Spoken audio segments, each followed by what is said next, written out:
there are a lot of rumors going around, honestly speaking. After the change of government, people have been, posting on Facebook. When you wake up in the morning, the first thing that comes to your mind is how to make the days ahead better. But man faces lots of challenges that tends to prevent you from achieving your goals. The balance.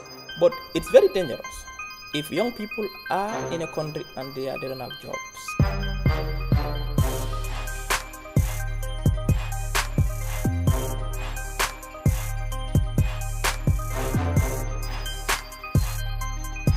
And that ignition is very, very important in a nation state. It gives them the momentum, it raises the hearts and souls together, and above all, it continues to spark an inevitable change that will bring this country forward. I can say that proudly.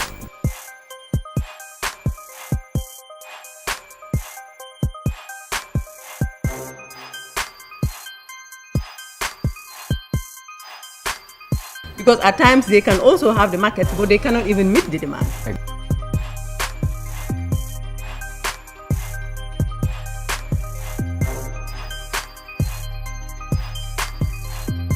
When great people and the youths of this nation speaks, they speak with the balance.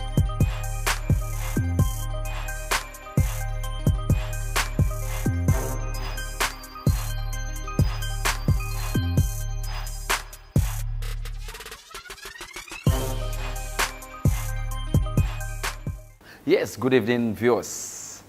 Welcome to The Balance Show. And today, I will take you through to the chat on Zone. Very interesting program. But just to tell you a bit about the chat on, I always keep reminding you, whenever the chat is on, grab the opportunity. Follow me, and then we will know who our guest is today.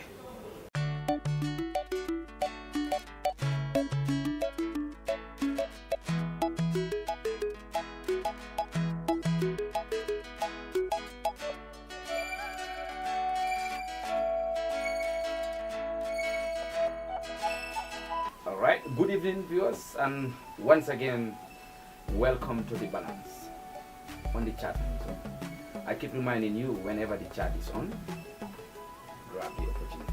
Welcome, Mr. Njie. Thank you so much once again. Yes. How are you? Well, fine.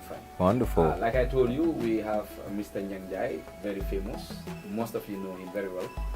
He's a resource person to this nation, this noble country, and we all know the opportunities that he gives out to young people. And today we'll discuss more on how can young people tap opportunities. Mr. Njie, let me first allow you to give a little bit introduction of yourself.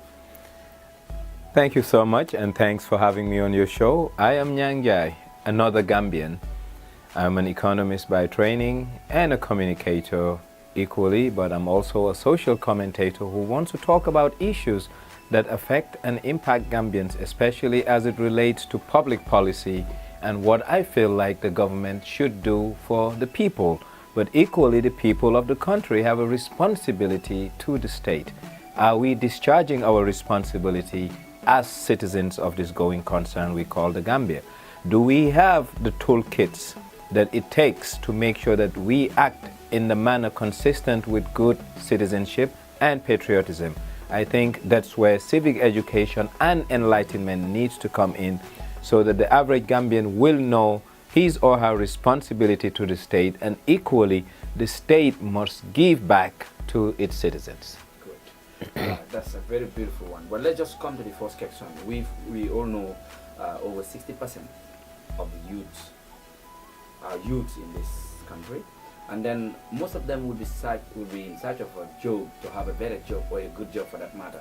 Now, most of the youths, the complaint they give out in today's government is like they lack good jobs.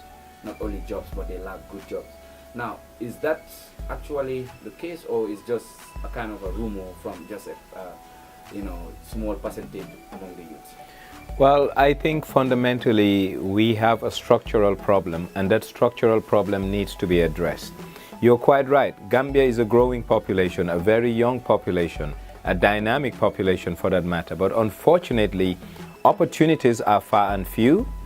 But before people access opportunities, they must have a fundamental foundation as it relates to skills training, education, and orientation to make sure that they will meet the demanding needs of growing industries that will provide opportunities. So I feel personally that the government of the Gambia need to revisit our educational system, need to revisit what I call a demand-driven education, whereby in the schools we create training that the job environment is looking for. Therefore, we match young people with opportunities out there. Another thing is to promote and foster entrepreneurialism so that young Gambians will have the opportunity to be employers rather than employees. And that's what's going to change this country. So yeah, that's a point there. But now looking at the other sides of the sectors, like the skills and non-skills, workers, like especially the carpenters, most of them say that they're losing their jobs. They're losing their job today because of course, the bagway has contributed a lot. But also there are other, like governments prefer buying from other, like furniture from Dubai, China's, than their own furniture. Do you think there is an opportunity that these youths can build this opportunity and sell it to the government? You're quite right about what has happened in this economy. I remember as a child growing up, you had the Babaros, the Chairman Seckers. These were entrepreneurial Gambians who were into skills, craft, like carpentry, metalwork, and they used to do most of the furniture for schools and offices.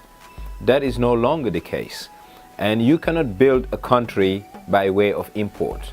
You build a country by way of production. And this production must be bankrolled by the able bodies. And the able bodies in this country are the youths. Now, is the government really preparing the youths to fill in this void? My answer is no. How can the government prepare the youth of this country? Education and reorientation of the mind. The average Gambian feels entitled, whether youth or old.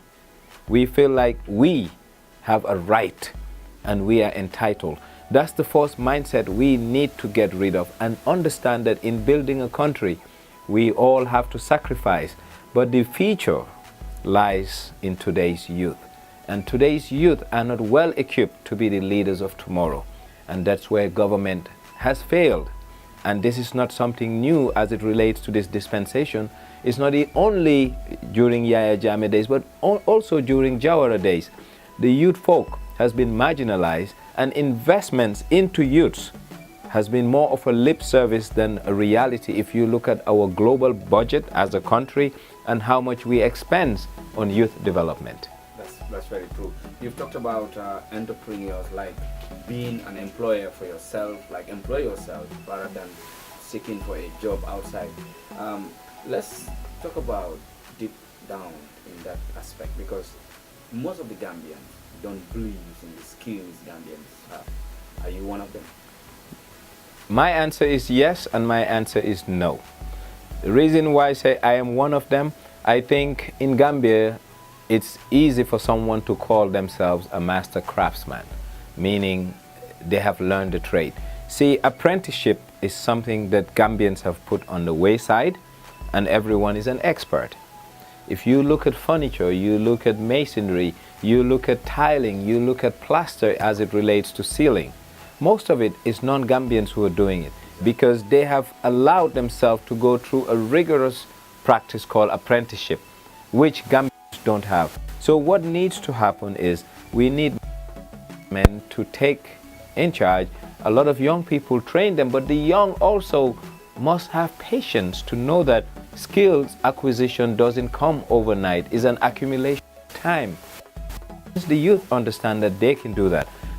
I do believe Gambia has a lot of creative talent that can change and transform this country, not only in the creative art, but in the hard labor work, where things like masonry, metalwork, carpentry, tiling, electrical, plumbing.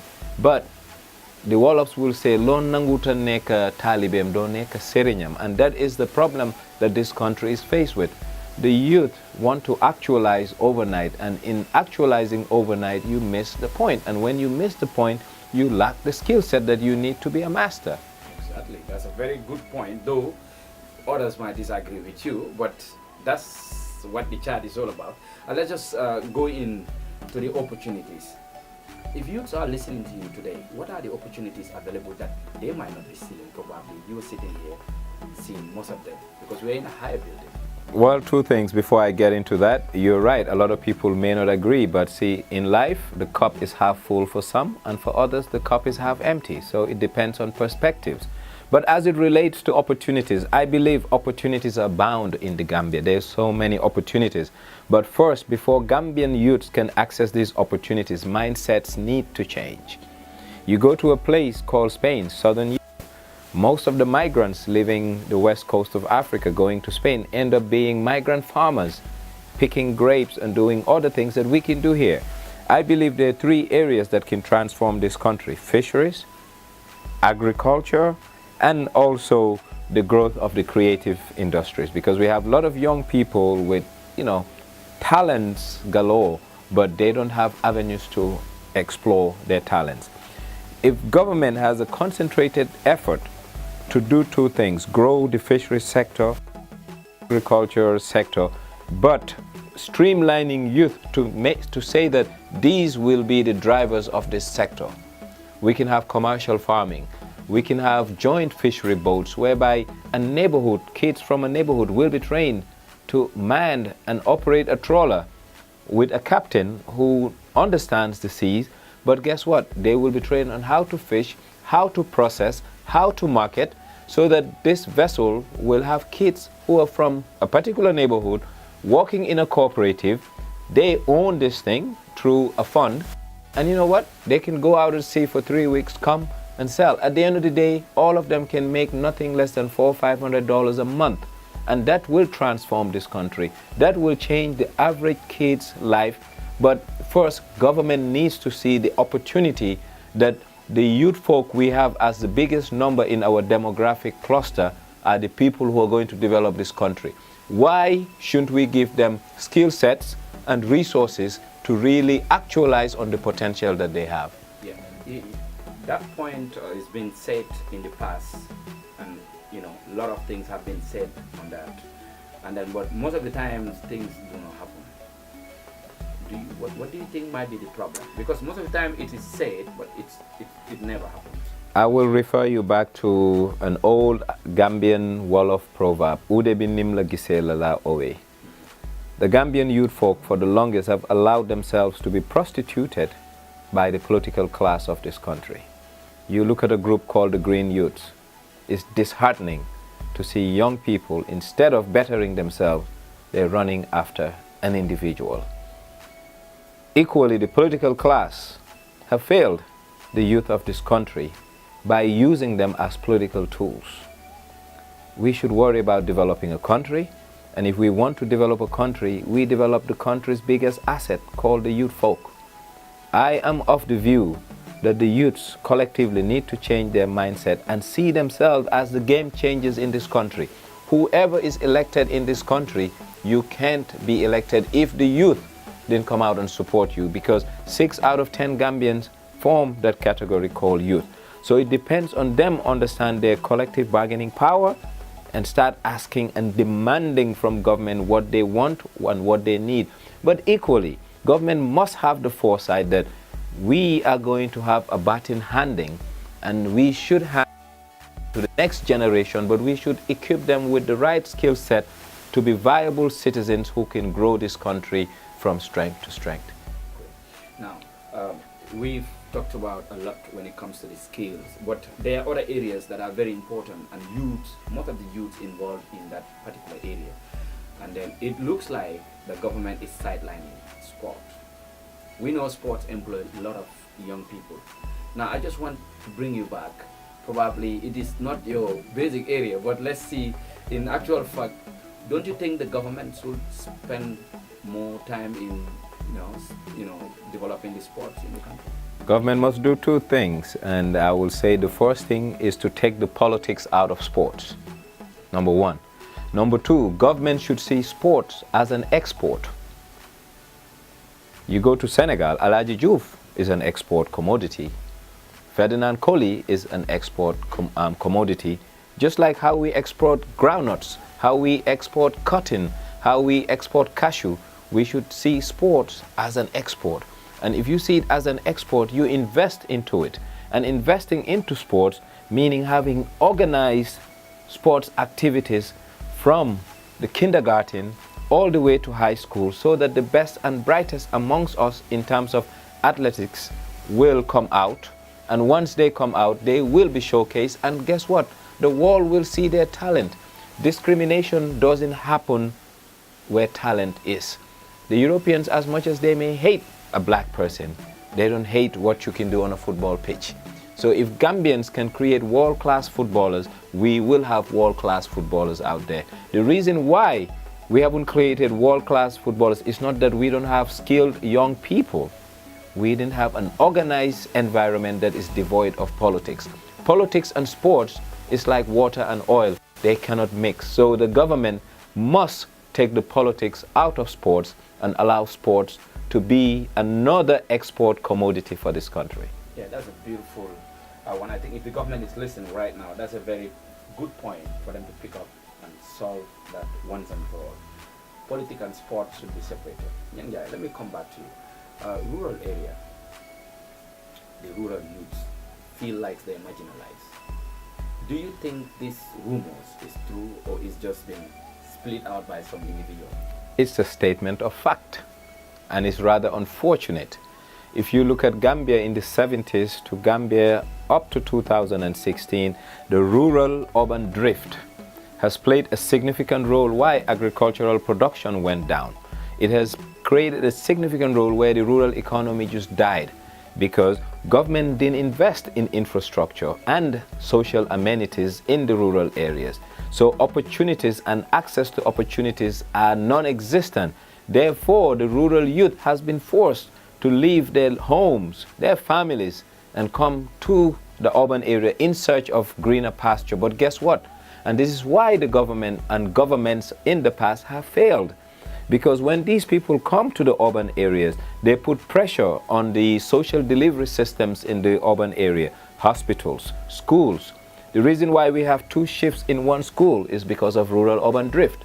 And this started happening in the early 90s. What have we done to address this issue from 1990 to date? Nothing. It's a shame that I see a young Gambian having to go to 6. Shameful. And this just didn't happen. It's not a new phenomenon. It's a phenomenon that has been around for the longest. And there are things that we call cause, and there are things that we call consequences. Oftentimes, governments address the consequences of bad policies, but they're not going to the root of why those policies are bad. And rural-urban drift is one of the biggest things that have really hindered the growth of this country. Youths of this country have high hopes in this new government, but most of them are disappointed, kind of. Do you think the government has failed them, or? I agree to a point. The point is most Gambians were very, what I call irrational exuberance, meaning a lot of people thought having Jammeh out overnight spells prosperity for Gambia the next day. That's not the case. But the government has failed. How did the government fail? They didn't manage and tame the expectations of the average Gambian to educate them and enlighten them that this is not going to happen overnight and it's a process. This is a very important question that many people are asking. Why is the interest rate going high?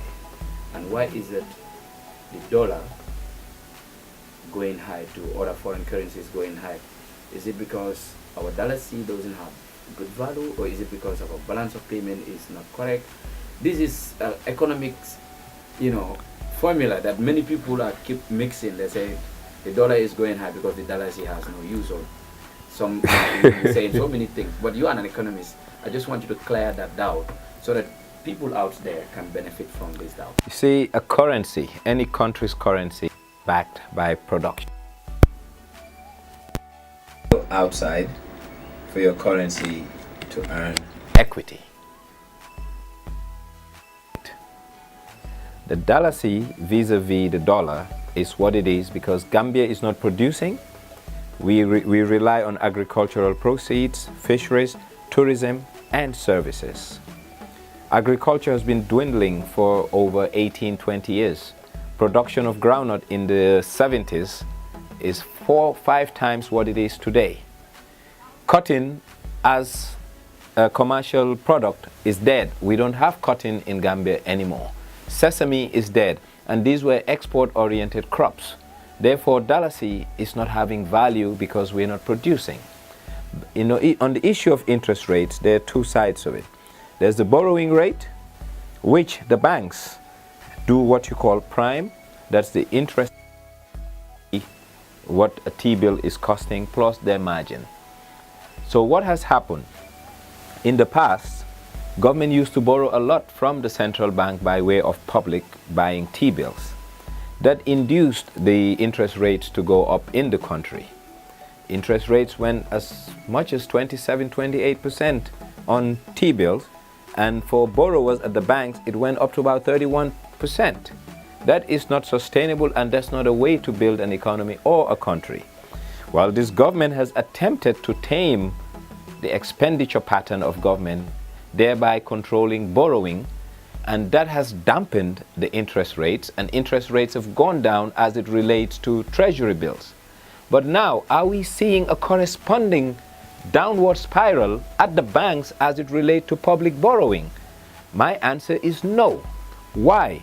The central bank needs to work a little bit more with the banks to make sure that the cost of funds commensurate with what they are charging the public when they borrow monies to do projects. And the reason why a lot of projects have failed in the Gambia is the unsustainability of the rates that they pay to banks. So the government has a duty of care to sanitize the banking environment and to also make sure you cannot force a bank to charge X interest rate, but they should enlighten the Gambians to say that the cost of borrowing for the banks as it relates to central bank, we're using what you call a prime rate. That's the T-bill rate. Let's say the T-bill rate today is 11%. At most, the bank should put 3 to 4% on top for their risk, making it 15%. But if the banks are charging 20%, 18%, something is fundamentally wrong because the spread is too much and it's not acceptable. And that's why industrial growth cannot take place in this country. Now, let's go to the questions which many young people out there at the university probably we want to know. Many young people at the university complain about the government ignoring the building structures in terms of engineering structures or other sectors that are very important at the university. Do you think these sectors, or what do you think is stopping the government from building this sector? Because we're living in a world where innovation is at the highest peak, and yet still Gambians cannot attain to that level. See, you spoke about something that's very dear to my heart, university. I am of the view that every year, no 400 Gambians. I'm using the base as their school leaving exams. If no more than 200 to 300 Gambians pass math and English, the university cannot have more than 200 or 300 Gambians to come out of these high schools to come in call a university. But unfortunately, Yaya Jammeh, when he set up a university, it was more of a political tool than a development tool for the interest of the group. He wanted to prove a point. He wanted to make a statement that over 25 years, there were no, or 30 years, there were no universities in Gambia. Here I come, I have created one. What are we graduating? Are we graduating world-class students? Well, the jury is out, and it's up to Gambians to decide. Should government invest more into higher education? Why is the government not doing that? Commitments. See, I believe that put their monies where their mouths are. We cannot just pay lip service to higher education. Higher education needs investment, and these are the investments you're talking about. Labs, tech labs, incubators. These are things that the university need, and understand that higher education is part of what will grow this country. But we just don't want to graduate people. We want to create world-class graduates. Exactly. Corruption is a doubt for many Gambians, you know, and people even believe there is no possible way that corruption can be out of totally in Africa. Do you believe, or do you have any advice for anybody probably out there, you know, thinking of doing corruption, to stop it, or in actual sense to reverse the process? First, culture. Once again, I will come back to the Wolofs. They say Njegi Guru. If a public official is asking for Njegi attire or Njegi Guru, they are prone to be corrupted or corruptible. Therefore, the first thing is the mindset of the average Gambian, that a public official must have something in return for giving you. That is fundamentally wrong. Secondly, leadership. We should lead by examples, and the examples we show will filter down to the bottom of the totem pole. But we cannot expect the people on the bottom, the policeman on the street, to be on the straight and narrow when we have white-collar crimes. You see, there are two types of criminals. There are criminals wearing suit and ties, and they're costing the state millions and millions and millions of dollars. That's white-collar crimes. And this is what we need to stop. And to stop it, we need to stamp out corruption. And corruption has become an endemic disease that will hinder our development strides as a country. You look at the Forbes ranking. Corruption is one of the indices that they use to measure why Gambia is not a favorable place to do business. Are we serious about developing this country? If our answer is yes, we will tackle corruption head on, and we will start leading by example at the highest offices of this country. Let's go to our final questions, which is very important. Migration have been a problem and an epidemic for this country. Most of our young people went through this wrong journey and lose their life. Now, let's come to the point, because I keep asking this question. I said, the government should stop saying we should provide them jobs. I think what the youths are asking for is a better job. And jobs, you can have a job when it is not good at all. It probably even costs you more harm. But better jobs are very important. How can the government work on that? First, migration is a global phenomenon that has impacted and affected societies the world over. Yes, it's unfortunate that today we're having what you call a net outflow from Africa outbound to the rest of the world. There was a time Africa was having a net inflow into Africa, and colonialism was a good example. How much white people, you know, hurried to the shores of Africa. Well, the reason why outbound is not politics but economics. Hope is a currency that the average youth trades in. If you lose hope, if you don't see opportunities, you tend to look for greener pastures out there. How can this government stem the tide of migration? Create better jobs, but equally create productive citizens. And productive citizens are created in schools and skill centers. Because if you don't have the right skill set, you will not have the right job. So this government, if they're listening, and I'm giving them free consultation. They're actually listening. Free consultation. I'm not interested in your job. Yeah. Or job, rather. But as a citizen of this country and someone with a voice, I will say we need to reinvest in education. Finally, a youth out there who probably be holding his head, thinking of which direction to go to and get opportunities. What would you have for him? See, for me, opportunity is nothing but where chance and hard work meets. You cannot fold your arms, stay home, or at the banter bar and believe opportunity will come. You have to prepare yourself for opportunities. You have to be ready to take opportunities as and when they knock. Therefore, the youth of this country, albeit a bit hostile towards youth development, as individuals, their lives in their own hands and control their destinies. I never leverage my life for government to decide what my opportunities are going to be. And equally, a young Gambian must not leverage their life to this political class to decide how and what they're going to do. But I will close by telling young Gambians, you are the game changer in this country. Without you, no one will be elected in office. And you should know your net worth and exercise your net value. Thank you. Well, viewers, you've heard a lot from Mr. Njang Njie. I told you earlier on, he's a resource person for this noble country. And then people like him, we always need them on the media. So, not just to sensitize, but to also inform and create opportunities for young people and even for the government.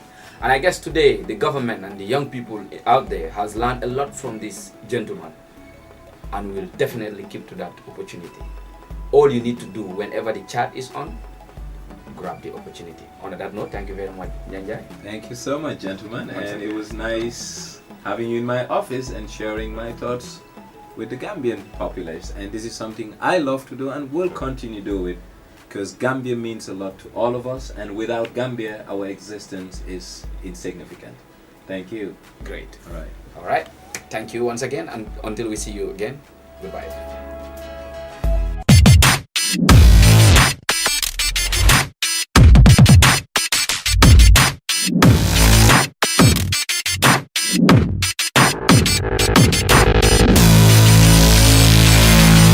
One way or another, I shall have deliverance.